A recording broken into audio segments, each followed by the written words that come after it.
الله وإنا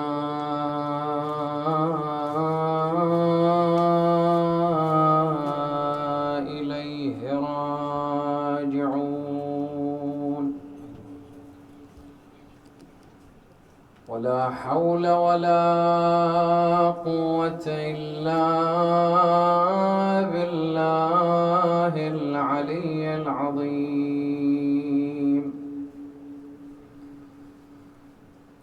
صلى الله وسلم عليك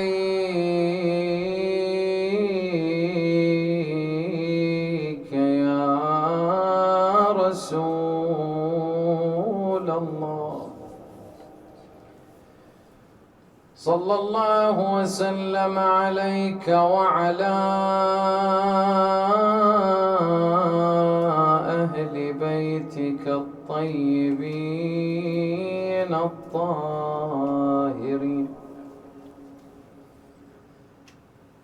المعصومين المظلومين.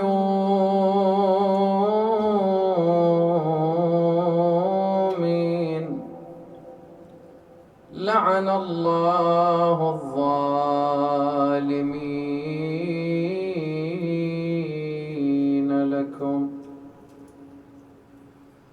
والغاصبين لحقكم. يا ليتنا كنا معكم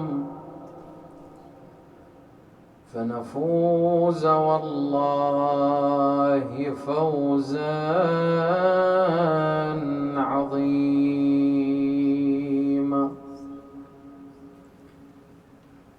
ذاك المنى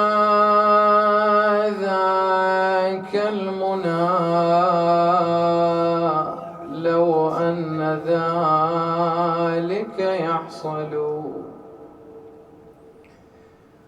السلام على من غسله دمه والتراب كافوره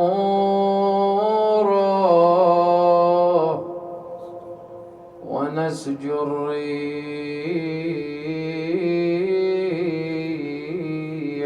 أكفانه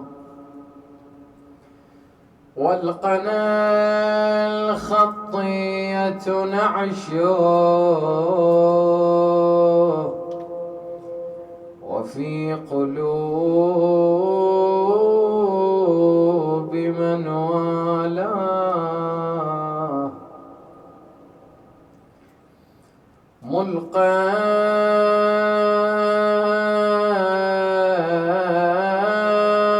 على حر الصعيد لوجهه في فتية بيض الوجوه وضائي. تلك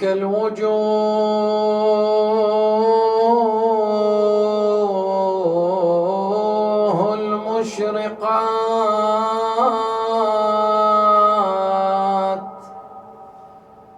كأنها الأقمار تسبح في غدير دماء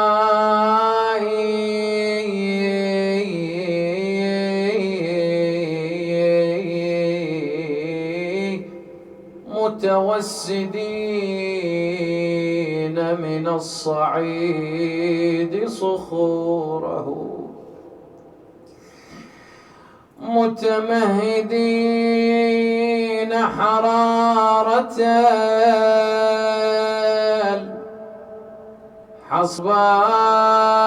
الحصباء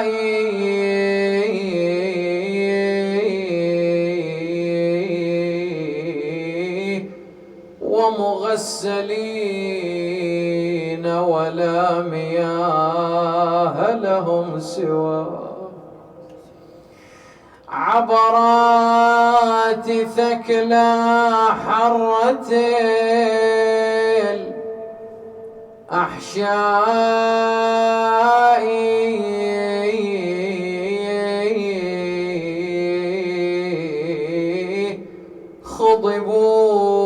خضبوا وما شابوا وكان خضابهم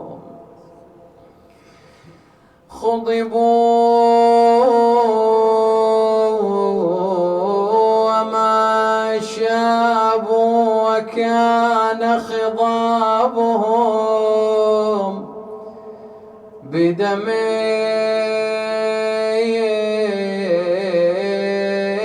من الأوداج للحناء. ماذا أقول إذا التقيت بشامت أني سبيت وإخوتي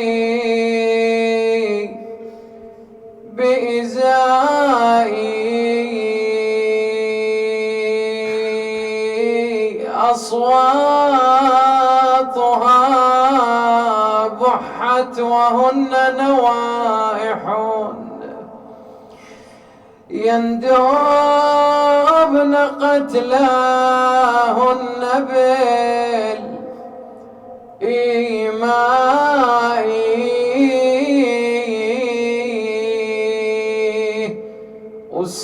وساعة القشرة يوم مر على المذابح كلهم عرايا والستار من سافر ومن الحزين زينب تقوم ونابن الطير وتصيح شاب الراس من عظم الرزي وويلاه ورملة على الجاسم هويت تلطم صدرها تنادي عروسك بن سعاد يا ابني أسر وانت طريح جثتاك ما حد قبر مدلل يا عقل شلون تبقى على الوطي وليل على شبه النبي تخمش بالخدود من شافته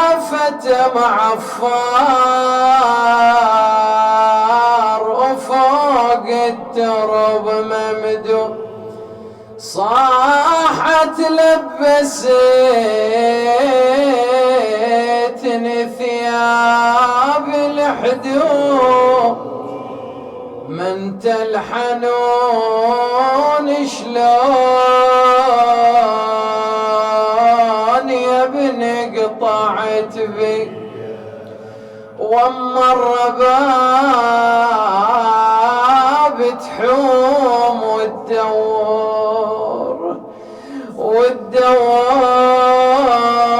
والدوار طفلها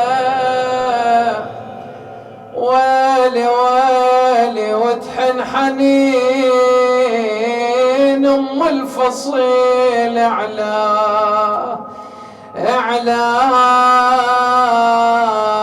شبلها كثر البكا والنوح ذوبها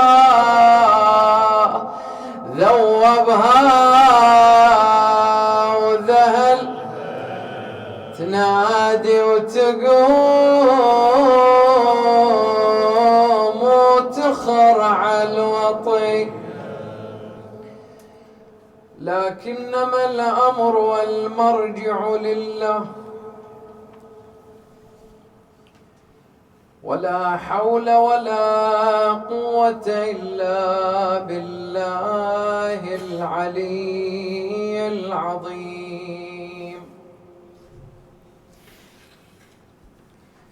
وسيعلم الذين ظلموا آل بيت محمد حقهم أي منقلب ينقلبون، والعاقبة للمتقين،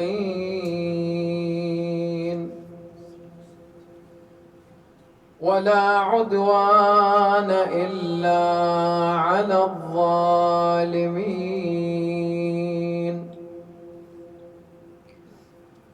فعلى العطائب من أهل بيت محمد وعلي صلى الله عليهما وآلهما فليبكي الباكون،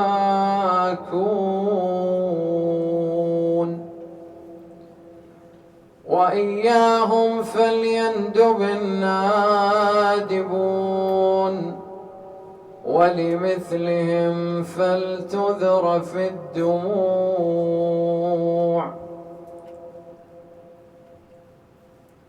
وليصرخ الصارخون ويضج الضاجون ويعج العاجون.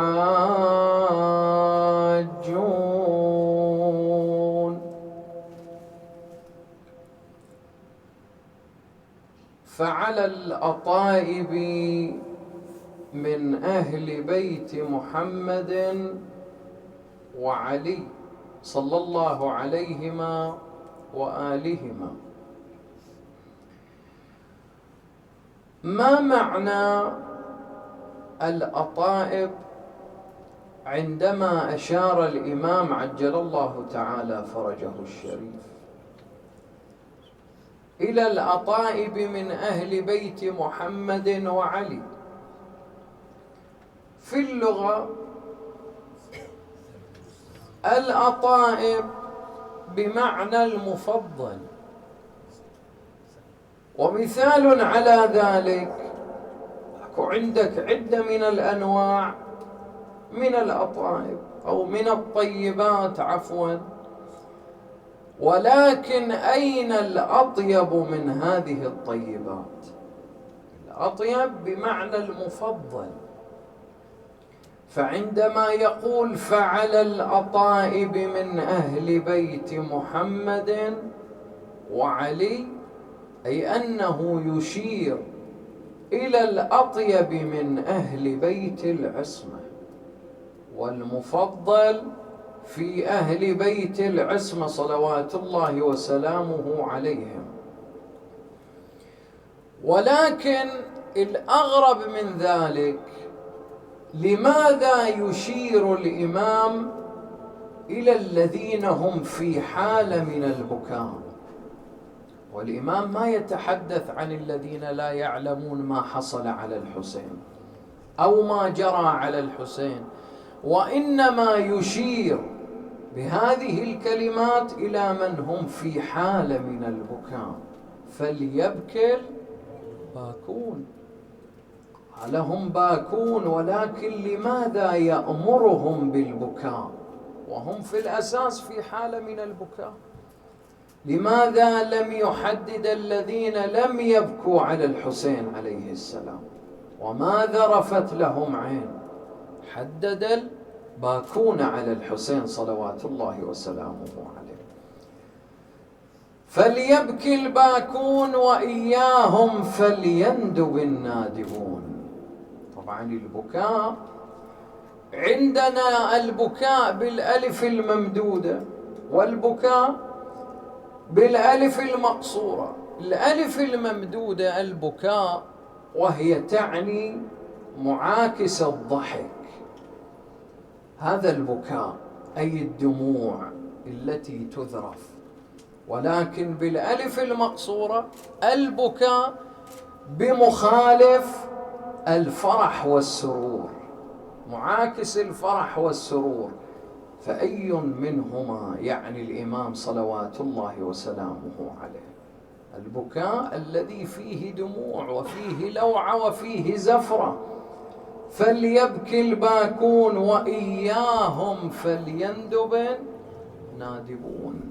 الندبة أن تذكر الفقيد، أن تذكر العزيز بصوت عال وتذكر محاسنه، وبس تذكر. تسمع في يوم العاشر شلون شيعة أمير المؤمنين يصرخون يا حسين ويبكون على ما جرى عليه، يعلمون ما جرى على الحسين ويتصورون ما جرى عليه، فتخرج هذه الندبة وهذه الحرقة يا حسين بالمعنى الدارج.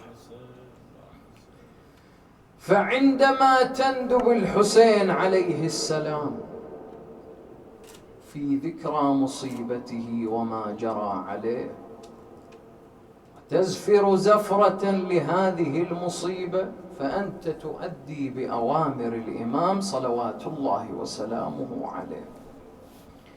فليندب النادبون والمثلهم فلتذرف الدموع. حددها بعد البكاء، تذرف الدموع على مصيبة أبي عبد الله الحسين. ثم يقول الإمام صلوات الله وسلامه عليه: وليصرخ الصارخون، صرخة على ما جرى عليهم، ويضج الضاجون ويعج العاجون. الضجيج عندما تنادي بذلك وعندما تنده على ما جرى عليه. أما العجيج فكصوت الرياح التي تهب بشدة عالية. هذا العجيج الصوت الذي فيه رهبة وفيه خشية وفيه خوف وفيه رعب، هذا العجيج الذي يقصد به الإمام صلوات الله وسلامه عليه. فتنده على ما جرى عليهم ومصيبته. هذا النداء الذي يذكر في المجالس، النداء الذي يذكر في مصيبة الحسين عليه السلام، هذا ما يقصده الإمام، وهذا ما يعني به الإمام الضج واللوع على الحسين عليه السلام. ولكن عندما نرجع إلى تحديد الإمام صلوات الله وسلامه عليه الباكون على الحسين، لماذا حددهم وهم باكون في الأساس وفي حالة من البكاء؟ هنا ثلاثة. الأول أن الإمام يقصد بذلك الباكون في الدنيا، بطبيعة حال الإنسان البكاء على مال، على دنيا، على جاه، على مصيبة، بطبيعة حاله، فهو يحدد بذلك الباكون في الدنيا. هنا المعنى عمومي إلى الجميع، من بطبيعة حاله البكاء فليبكي الباكون، وتارة لا. الثاني أن الإمام يقصد بذلك الارتقاء من منزلة إلى منزلة أخرى. شلون؟ يعني أيها الذي يبكي في هذه الدنيا على مال أو على جاه أو على مصيبة، فليرتقي ببكائه على الحسين عليه السلام، ويتصور ما جرى على الحسين وما جرى في تلك المصيبة. يكون هنا حالة ارتقاء من بكاء على شيء زائل وشيء سيذهب إلى البكاء على شيء يذخر به للآخرة ويذخر به إلى يوم القيامة. يحظى بشفاعة الزهراء عليها السلام، يحظى بشفاعة النبي صلى الله عليه وآله على هذه الدموع التي أجريت على أبي عبد الله الحسين. وثالثا، لا يقصد بذلك الباكون على الحسين في حالة من الاستمرارية، ويعلم من الذي تذرف دموعه على الحسين، ويعرف من الذي يستمر في دموعه على الحسين، فهو يقصد بذلك الاستمرارية في البكاء على أبي عبد الله الحسين عليه السلام.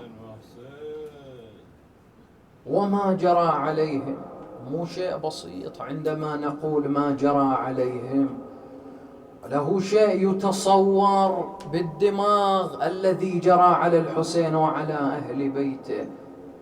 ما إن قتل الحسين وبقي على بوغاء كربلاء حتى هجم القوم على المخيمات، أضرمت النار في خيام بنات الرسالة، تفاررن من خيمة إلى خيمة. عندما نقول تفاررنا من خيمة إلى خيمة، كما وصف الإمام زين العابدين عليه السلام عندما قال لعمته زينب: يا عم فروا إلى البيداء. وفي هذا اليوم مو فقط خيام، مو فقط حار ولا نهب الستور، وإنما جيء إليهم بنياق هز، نياق عجف، يعني هذه الناقة هزيلة لا يمكن الجلوس على ظهرها. وعندما أتوا بالنياق أمر ابن سعد: جهزوا النياق إليهم. خرجت زينب، شافت ابن سعد وجلاوزة ابن سعد: يا ابن سعد، ما تريد أن تصنع؟ مو سامعة زينب، مو متعودة. ما تريد أن تصنع يا ابن سعد؟ قال: نريد أن نركبكن على النياق. أنت يا ابن سعد تصعد النساء وبنات رسول الله على النياق؟ مو سامعة، متعودة. أبو فاضل يصعدها على الناقة. ما خرجت إلا بحمى أبي الفضل.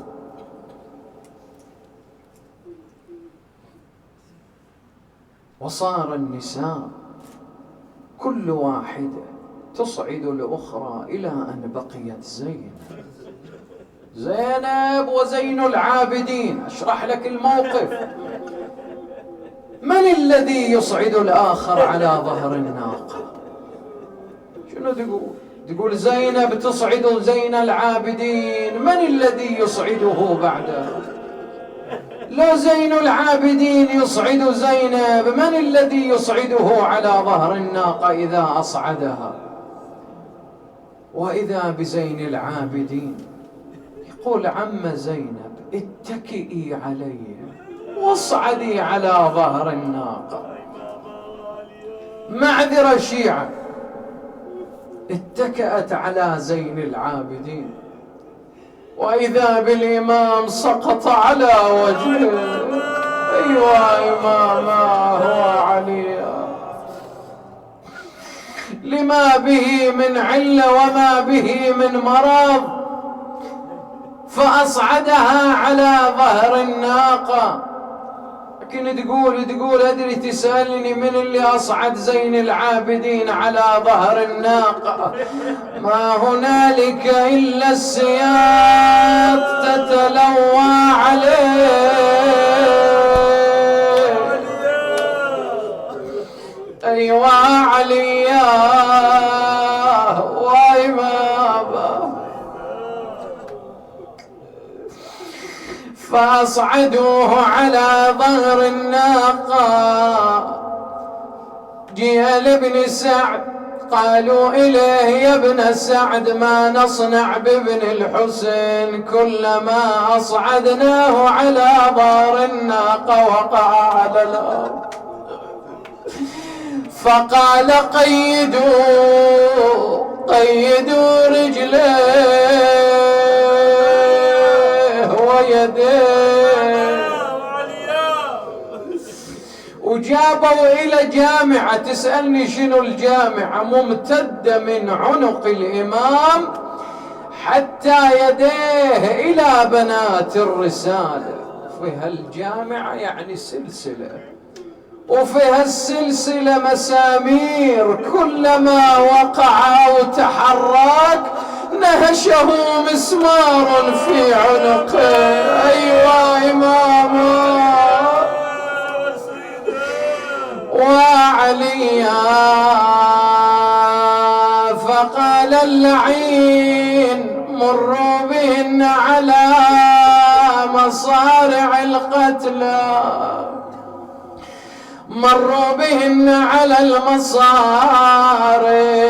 فصارت كل واحدة ترمي بنفسها على جسد حبيبها. وإذا بسكينة رمت بنفسها على جسد الحسين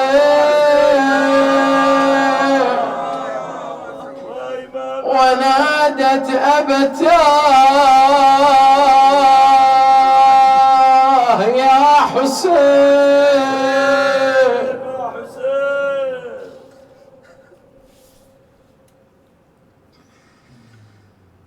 قالت زينب ما اشوف انا يا حسين غير جبال الهموم تترادف قوالي يا خويا مثل الغيوم، ومن حنة الأيتام صرت بحال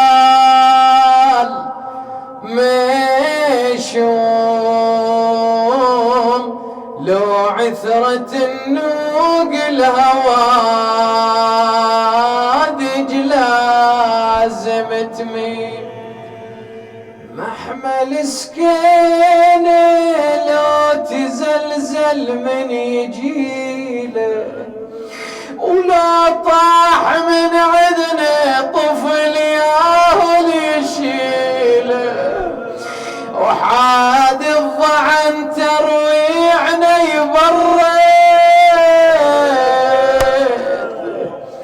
غليله، وهالبر الاقفر ما تقطع الا الرجاء، وحرق الخيام يا حسين ما خلى لنا حال، وحريمكم ذوب قلبها فقد الارجال، ما ظل لنا جلد عركوب الجمال، وما هودت عيني ولا ساعة من الله، يردون نسافر يا بعد اهلي ونخلي، يردون نسافر يا بعد اهلي ونخليك، يا ليت من قبل السفر نقعد نواريك، هذا الفراق وين يا ابن ام نلاقيك، ولا تقول خلتني العزيزة بغير تغسيل، لا تقول عني سافروا وما ودعوني، شالوا خواتي وللقبر ما شيعوني، أنا يا ليتهم وياك بالبار يدفنوني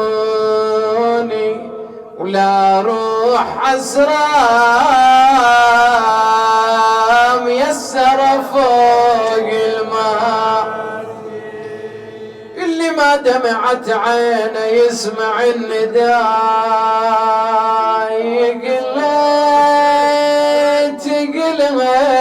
يقلها يا خويا لا تقول ما عندك مروح، والله لا تقول ما عندك مروح، ولا تقول زينب ضيعت وصل الأخوة. أنا ما خذتني حسين قوة وشوف العدو بيش سوى، والله سطع على متوني تلوى يسلبها العدو ويشتم وليها وجاير بالضرب ويلي عليه، تهبط راسه وتشقف بديه ودمعها يسيل على الوجنات محمار. يا هلنا حسينكم رضى وضلوعه وحسينا، يا هلنا حسينكم رضى وضلوعه وضاق الموت روعه بعد روعه يصد لعياله وتسكب دموعه يخاف انها بعد عينه تيسر. يا جدي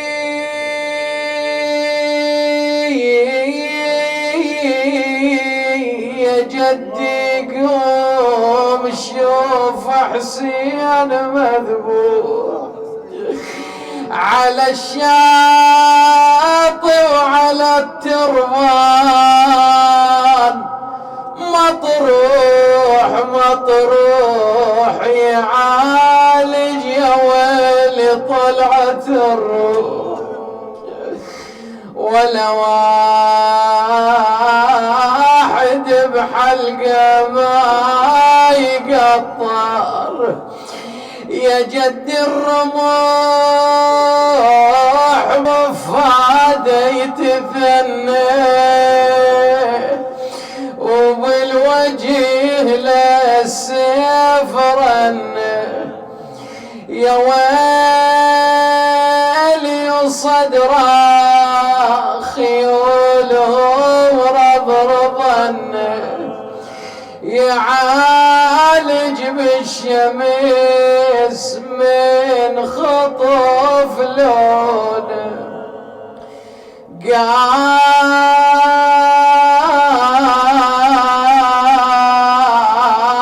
قالت انا برضاك لو غصبا عليك، والله عليك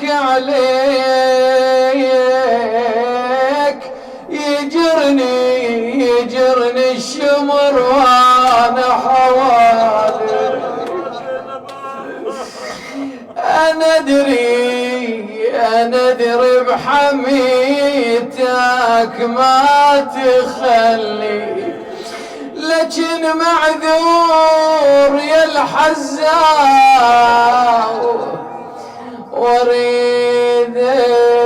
وريدك قالت ويلي يا عباس من انت اللي جبتني يا عباس من انت اللي جبتني وبيدك يا خويا ركبتني تقعد يا خويا وشوف متني اسياط زجر ورمتني